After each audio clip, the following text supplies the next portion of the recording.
Chers amis téléspectateurs de Delta Santé, nous saluons au nom du Seigneur Jésus-Christ. Delta Santé, puis on avait vu aujourd'hui, puis on a mis deux bonnes amis Jésus Christ au point comme. Je suis Bakoyaya, c'est un message des derniers temps. Mais ni Bakoyaya, mais tu es imam là pour prendre la paix. Un ministère interdénominationnel dont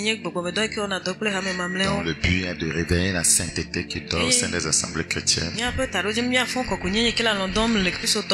préparer le peuple de Dieu dans l'urgence pour le retour imminent du Seigneur Jésus-Christ. Nous apportons toute la parole de Dieu. Nous saluons tous les frères et sœurs, les collègues pasteurs, tous ceux qui nous suivent chaque vendredi à 21h30 sur cette antenne. Que le Seigneur vous bénisse.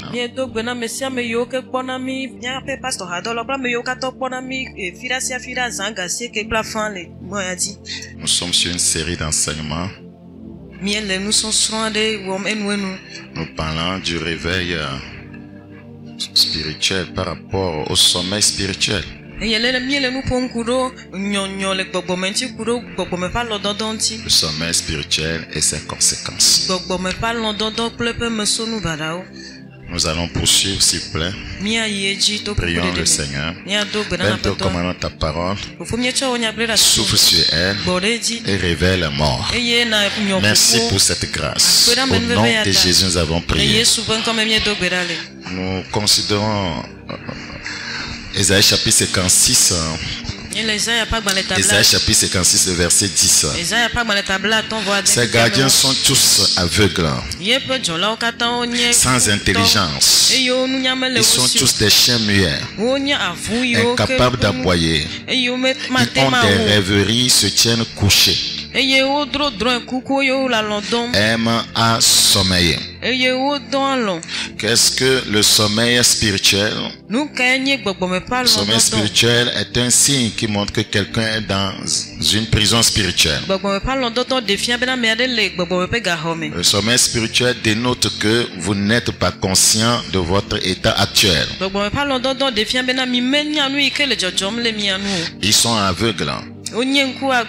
Ils sont sans intelligence. Ils sont incapables d'aboyer. Ils sont muets. Les choses se passent autour d'eux. Ils sont muets. Ils sont là à rêver. Mais pourtant ils se tiennent couchés. Ils rêvent de grandes choses. Ils rêvent de manifester la puissance de Dieu. Ils rêvent de réaliser de grandes choses pour le Seigneur. Mais pourtant ils se tiennent couchés. Ils sont incapables de se lever. Ils sont incapables d'avancer. Ils sont incapables d'agir. Ouais, le sommeil, voyez, est devenu, voyez, leur, voyez, devise. Ouais, ils aiment tellement le sommeil. Cela voudra dire qu'ils ne sont pas conscients de leur état. Le sommeil spirituel, c'est le fait d'être inconscient des décisions insensées qu'on prend.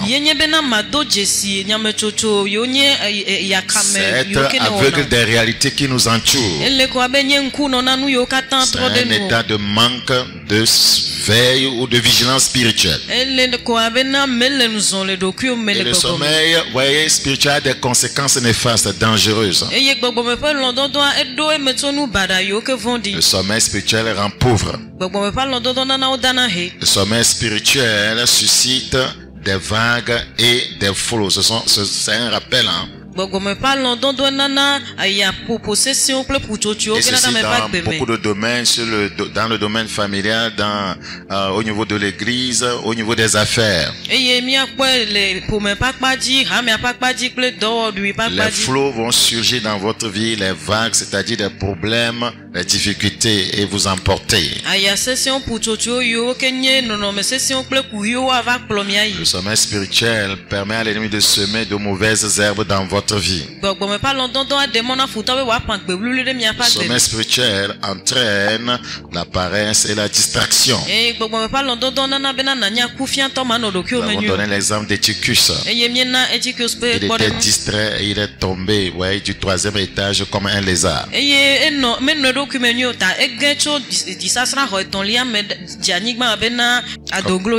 Ouais, et c'est là que nous étions, voyez, nous étions arrêtés. Et je vais vous donner l'exemple de Samson. Samson était distrait. C'est pourquoi lorsque les Philistins l'ont fait prisonnier, ils l'ont utilisé pour les distraire au cours de leur fête.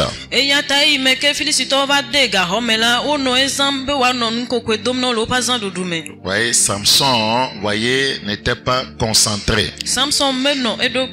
La Bible nous révèle que c'est pas grâce au sommeil que la femme là, Delilah, a pu le vaincre. Dans Juge chapitre 16, le verset 19 à 20. Il était tellement charnel, Samson. Et l'ennemi, voyez, a eu raison de lui. Donc ceux qui s'endorment spirituellement perdent leur capacité de résister à l'attaque ou aux attaques de l'ennemi. Ceux qui s'endorment spirituellement perdent la vision. Et ils perdent aussi la protection divine. Donc le Seigneur ne veut pas que son peuple, son église sombre dans le sommeil spirituel. Ouais, cinquième conséquence, voyez, du sommeil spirituel, nous continuons. Le sommeil spirituel permet à l'ennemi de nous voler le Fils. 1 Roi chapitre 3. 1 Roi chapitre 3. Nous considérons le verset 16. 1 Roi chapitre 3, le verset 16. Alors 2 femmes prostituées vinrent chez le roi et se présentèrent devant lui.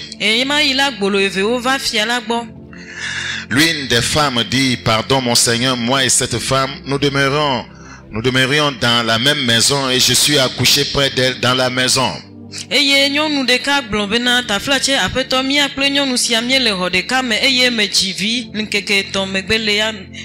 jours après, cette femme a aussi accouché. Nous habitions ensemble. Aucun étranger n'était avec nous dans la maison. Il n'y avait que nous deux. Le fils de cette femme est mort pendant la nuit, pendant que les gens dorment, parce qu'elle s'était couchée sur lui. Elle s'est levée au milieu de la nuit. Elle a pris mon fils à mes côtés, tandis que ta servante dormait. Pourquoi on a pris son fils? Elle dormait. Elle dormait. Elle dormait. Et elle a couché dans son sein. Et son fils qui était mort, elle a couché dans mon sein. Toute cette opération se passait pendant le sommeil. Lorsque nous dormons, l'ennemi fait de grandes opérations dans nos vies. Des opérations qui ont pour but de nous nuire, de nous détruire, de nous voler le Fils.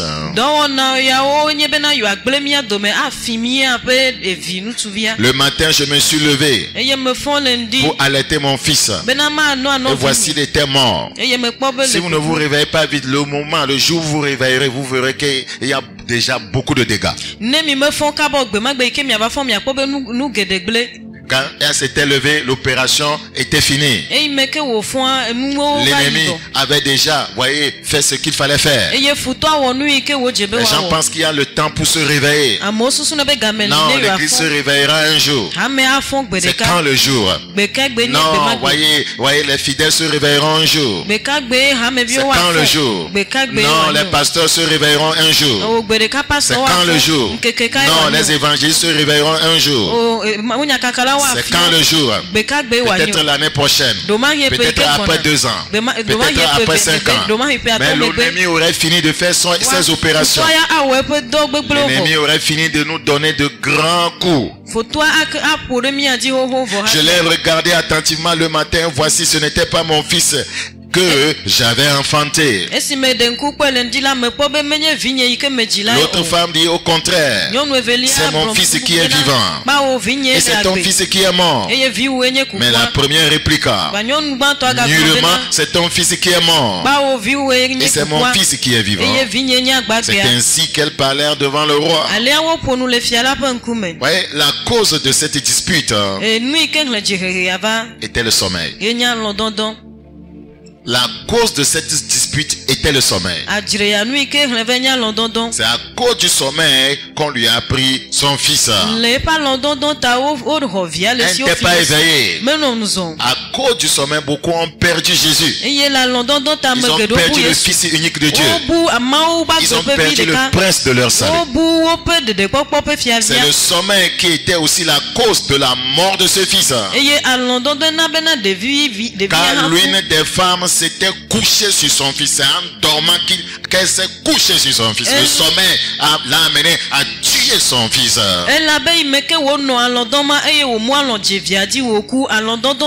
Plusieurs croyants en dormant spirituellement, ils tuent la présence de Dieu dans la vie. Ils tuent le Fils de Dieu dans la vie. Ils tuent leur salut.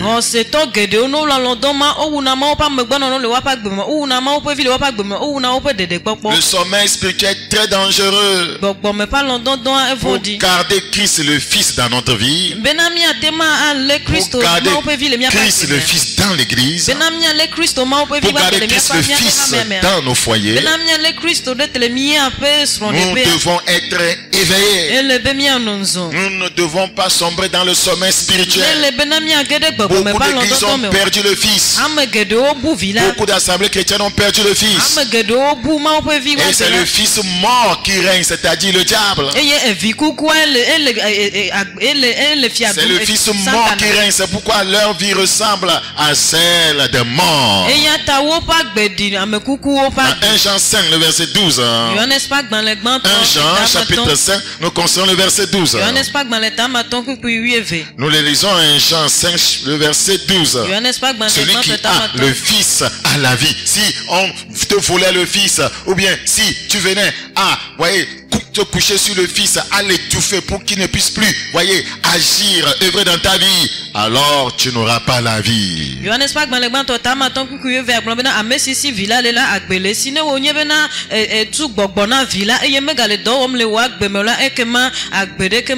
Beaucoup de croyants étouffent le Fils. Ils ne veulent pas que le Fils parle. Beaucoup ne veulent pas que le Fils parle. Ils étouffent les paroles du Fils. Ils étouffent les commandements du Fils. Ils étouffent les instructions du Fils. Ils ne veulent pas entendre le Fils. Quand le Fils parle, ils n'écoutent pas. Quand le Fils mort parle, le diable, ils écoutent.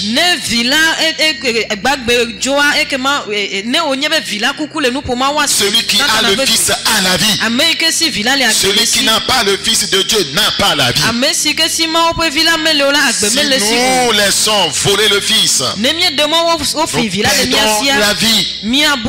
Si nous l'étouffons par le sommeil spirituel, nous perdrons la vie également. Nous perdrons la vie de Dieu. Nous perdrons la vie spirituelle. Nous perdrons la beauté de la sainteté. Nous perdrons l'amour du Seigneur. Nous perdrons le caractère chrétien. Nous perdrons le feu de Dieu. Nous perdrons l'autorité spirituelle. Et nous perdrons la vie éternelle. L'église doit s'examiner. Comme la femme dont le Fils était vivant l'a examiné. Elle a examiné l'enfant. Elle a su que non, c'est mon Fils qui est vivant. Examinez votre vie pour savoir si Christ Jésus est encore vivant. C'est tellement important. Examinez votre vie. Est-ce que le Fils est encore là? S'il est là, est-il vivant? Retournons dans 1 Roi chapitre 3. 1 Roi le chapitre 3. 1 Roi chapitre 3. Nous continuons à partir du verset 23. 1 Roi 3, le verset 23. Le roi dit, l'une dit, c'est mon Fils qui est vivant. Et c'est ton fils qui est mort. Voyez, c'est ce conflit au sein de l'église aujourd'hui. C'est nous qui avons le fils de Dieu. C'est nous qui avons la vie. C'est avec nous que Jésus est. Vous êtes des églises mortes. Il y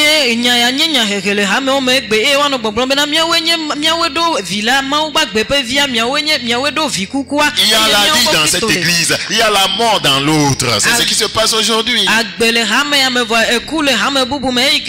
Moi, je suis un chrétien vivant. Toi, tu es un chrétien mort. Le roi dit, lui dit, c'est mon fils qui est vivant. Dans quelle assemblée, dans quelle église, dans la vie de quel croyant, Jésus est encore vivant. Jésus est-il encore vivant dans ta vie et tu mens? Jésus est encore vivant dans ta vie et tu forniques. Jésus est encore vivant dans ta vie et tu commets. Jésus est encore vivant dans ta vie et tu t'habilles comme une prostituée. Jésus est encore vivant dans ta vie et tu gardes rancune. Jésus est encore vivant dans ta vie et tu vis dans la désobéissance. Jésus est encore vivant dans ta vie et tu fais ta propre volonté. Jésus est encore dans ta vie et tu vis dans l'escroquerie. Jésus est encore dans ta vie et tu avortes. Jésus est encore dans ta vie et tu es désobéissant à tes parents biologiques. Pasteur, Jésus est encore vivant dans ta vie et tu utilises les puissances occultes pour faire le ministère. Qu'est-ce qui dénote que Jésus est vivant dans ta vie? C'est quand ton salut est en place. C'est quand tu maintiens ta consécration. C'est quand tu continues dans une vie de sainteté, de pureté chaque jour que Dieu fait. C'est quand tu continues à aimer le Seigneur avec un amour profond. C'est quand tu aimes les frères. C'est quand tu es passionné pour le gain des âmes. C'est quand tu n'abandonnes pas ton assemblée. Pourquoi tu ne veux plus aller, voyez, au culte hebdomadaire de l'église et tu dis que le Fils est vivant en toi? Tu as retrogradé et tu dis que le Fils est vivant en toi. Tu n'es pas marié et tu chemines avec cette fille et tu dis que le Fils est vivant en toi. Tu te masturbes, tu dis que le Fils est vivant en toi. Ouais, nous devons nous examiner. La femme a examiné l'enfant mort, a examiné l'enfant vivant. Elle a dit que non, mon fils est vivant. Mon Jésus est encore vivant dans ma vie. Parce que je crains Dieu. Mon Jésus est encore vivant dans ma vie. Parce que je suis à même de vaincre toute forme de tentation. Mon Jésus est encore vivant dans ma vie. Parce que ma vie de prière est toujours en feu. Mon Jésus est encore vivant dans ma vie. Parce que j'aime les frères. J'aime l'œuvre de Dieu. J'aime la maison du Seigneur. J'honore les hommes de Dieu. Je prie pour ma nation. Le Fils est encore vivant à moi. Nous devons nous examiner. Le roi dit, l'une dit, c'est mon fils qui est vivant. Et c'est ton fils qui est mort. Et l'autre dit, nullement. C'est ton fils qui est mort. Et c'est mon fils qui est vivant. C'est ce conflit que nous avons au sein de l'église. Puis il ajouta, le roi ajouta, apportez-moi une épée. On apporta une épée devant le roi. Il n'y a qu'une seule manière, voyez, de savoir si le Fils est vivant dans votre vie. C'est d'examiner votre vie au regard des Écritures. Ce qui représente la parole de Dieu ici. Est-ce que votre vie est conforme aux Écritures? Est-ce que vous vous alignez sur la parole de Dieu? Apportez l'épée.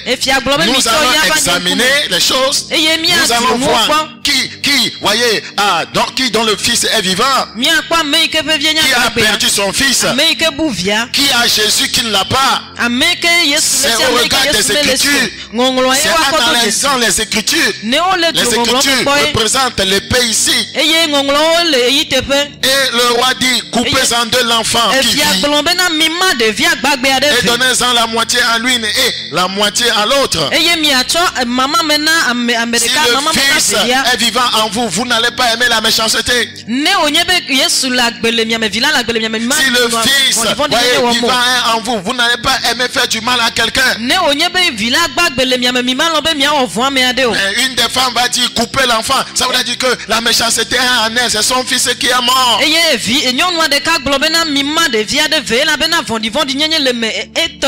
Celle qui a le fils mort, voyez, représente celle qui a perdu la vie. Elle représente ceux qui ont perdu le feu. Elle représente l'église qui a perdu le feu. La femme dont le fils est mort représente l'église qui a perdu le feu, qui a perdu la vie de Dieu. Le croyant qui a perdu le Seigneur. Et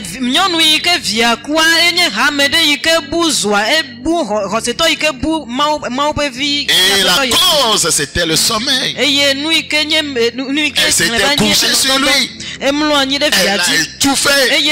L'enfant ne pouvait pas crier. Elle a étouffé. L'enfant ne pouvait pas parler. Nous étouffons le message du salut. Nous étouffons le message de la sanctification. Nous poursuivons et nous menaçons les prédicateurs de la sainteté. Les messages de la sainteté de telle sorte que les gens ne veulent pas aller dans les églises de sainteté. Dans nos messages sur la prospérité uniquement, nous avons étouffé le Fils.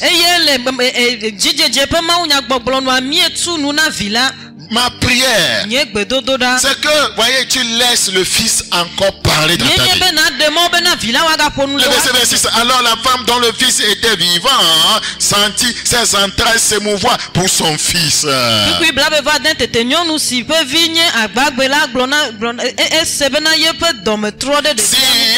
Si Jésus est encore vivant en vous, il y aura un lien entre vous. Elle sentit ses entrailles s'émouvoir. Vous serez sensible, voyez, au cri, voyez, du Seigneur Jésus. Vous serez sensible à sa parole. Lorsqu'on a soulevé l'épée, voyez, le bébé a commencé à crier. Voyez, la femme a vu que, mon fils.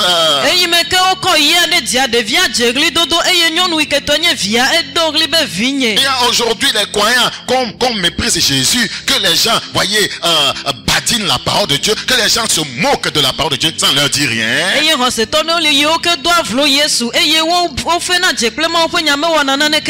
Ils sont derrière, voyez, les pasteurs, voyez, qui sont en train de commettre, voyez, des bévues, voyez, qui mènent des vies pas possibles. Ils sont toujours derrière eux, c'est mon pasteur. Mais ils rejettent la parole, ils rejettent le Fils, c'est mon pasteur.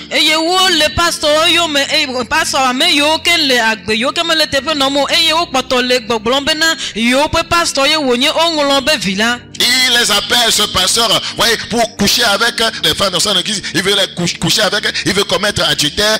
Bon, comme c'est mon pasteur, on va faire comment? Tout le monde peut tomber. Tout le monde ne peut pas tomber. Ce sont les désobéissants qui tombent. Ce sont ceux qui ont perdu le Fils qui tombent. C'est ceux qui étouffent la parole, voyez, qui sortent de la bouche du Fils qui tombent. C'est ceux qui refusent d'écouter les instructions du Fils qui tombent. Tout le monde ne peut pas tomber. Mais tous ceux qui ne veulent pas écouter le Fils tomberont. Ce sont de dire que tout le monde peut tomber. Non, quel que soit ce que tu es, tu peux tomber. C'est quand tu désobéis que tu tombes. C'est quand tu ne veux pas écouter le Fils que tu tombes. Ceux qui sont conduits par le Saint-Esprit sont fils de Dieu. C'est quand tu ne veux plus être conduit par l'Esprit que tu deviens fils du diable. Alors la femme dont le Fils était vivant sentit ses entrailles s'émouvoir pour son Fils. Est-ce que nous sentons la souffrance de Jésus dans ces temps de la fin? Est-ce que nous avons, voyez, est-ce que nous sentons, voyez, la douleur de Christ en voyant son église? l'église en train de faiblir, en train de devenir charnelle et mondaine.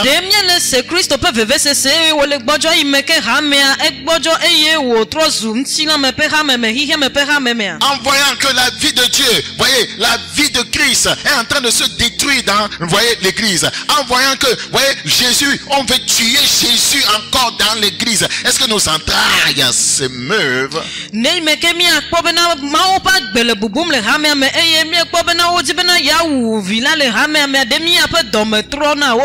Cela ne nous inquiète pas. L'essentiel c'est que moi je vis bien. L'essentiel c'est que j'ai un bon boulot, j'ai une femme, j'ai des enfants. L'essentiel c'est que j'ai des possessions matérielles. Mais que la vie du Fils ne soit plus là, ça n'inquiète personne. Donc le Seigneur a suscité certains d'entre nous pour réveiller ceux qui dorment. La Bible dit, ah mon Seigneur, continue à dire, ah mon Seigneur, donnez-lui l'enfant qui vit. Pour quelle révélation. Non, qu'on ne tue pas l'enfant. Donnez-lui l'enfant qui vit. Ça veut dire quoi? Elle est déjà morte. Donnez-lui Jésus, elle va revivre. C'est lui qui te tuer Jésus. Elle est déjà morte. Elle-même, elle est dans la mort spirituelle. Donc ne tuez pas Jésus. Ne tuez pas Jésus que j'ai. Si vous voulez prendre Jésus là, donnez ce Jésus à celle-là qui est morte. Peut-être elle va vivre. Peut-être Jésus va lui rendre la vie. Et Jésus va éliminer la méchanceté dans son cœur. C'est tellement important. Ah mon Seigneur, donnez-lui l'enfant qui vit. Ce soir, je suis venu pour te donner l'enfant qui vit. Je suis venu pour te donner Jésus-Christ, le Fils vivant de Dieu. En t'appelant à la repentance. En t'annonçant que bientôt la tempête sonnera.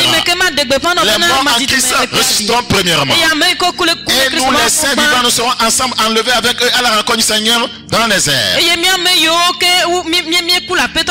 Le Seigneur me demande de donner le Fils vivant aux Togolais. De donner le Fils vivant aux églises mortes. De donner le Fils vivant aux fornicateurs. De donner le Fils vivant aux menteurs. De donner le Fils vivant aux adultères. De donner le Fils vivant aux sectaires. De donner le Fils vivant aux politiciens corrompus. De donner le Fils vivant aux gouvernants. Donnez-lui le Fils vivant.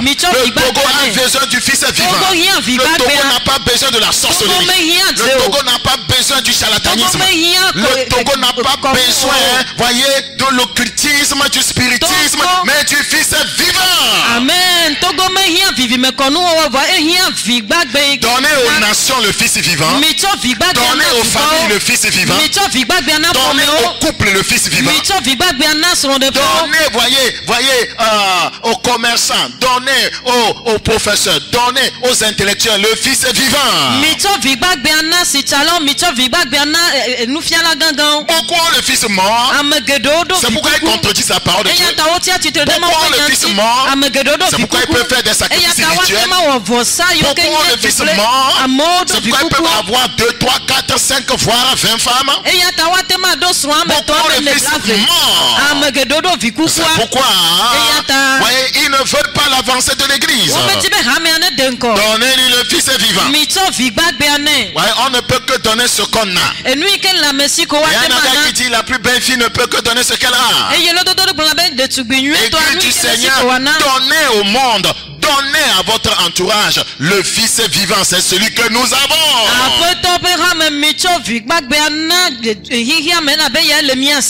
Praise the living God. Et ne le faites point mourir. Ne faites pas mourir Jésus dans votre vie. Ne tuez pas Jésus dans votre vie. Ne faites pas mourir Jésus dans votre foyer. C'est tellement important. Mais l'autre dit, l'autre dont Satan avait déjà incarné, il ne sera ni à moi. Oui, Satan ne veut pas le Fils vivant. Il ne sera ni à moi, ni à toi. Coupe-le. Satan veut que le Fils soit coupé dans l'église. Satan veut que le Fils vivant, c'est-à-dire Jésus-Christ, soit coupé dans ta vie. Ma prière, que le Seigneur t'accorde la grâce de garder jalousement le Fils vivant, de ne pas l'étouffer, voyez, nullement par ta conduite pécheresse.